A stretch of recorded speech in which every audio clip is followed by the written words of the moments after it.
ভাইরে ভাই, রিক্সা চালকদের প্রতি সম্মান রেখেই বলছি, আমরা জাতীয় সংসদে কোনো রিক্সা চালক দেখতে চাই না। কেন চাই না এটার উত্তর সক্রেটিস 2400 বছর পূর্বেই জাহাজের উদাহরণের মাধ্যমে দিয়ে গেছেন। যে জনপ্রিয় কিন্তু অযোগ্য এমন একজনকে যদি বুটে জাহাজের ক্যাপ্টেন বানানো হয়, তবে সে জাহাজ কখনো তীরে ভিড়বে না। মুক্তিযোদ্ধা কিংবা জুলাই যোদ্ধা, এদের মাধ্যমে যুদ্ধ হয়, এরা সৈনিক।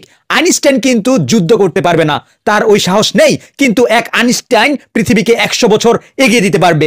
একজন সৈনিকের পক্ষে কিন্তু তা সম্ভব নয়। একজন সৈনিক পুরস্কৃত হবে, প্রমোশন পাবে, এটা খুবই স্বাভাবিক। আইনস্টাইনরাও কিন্তু পুরস্কৃত হবে, হয়তো নোবেলও পাবে।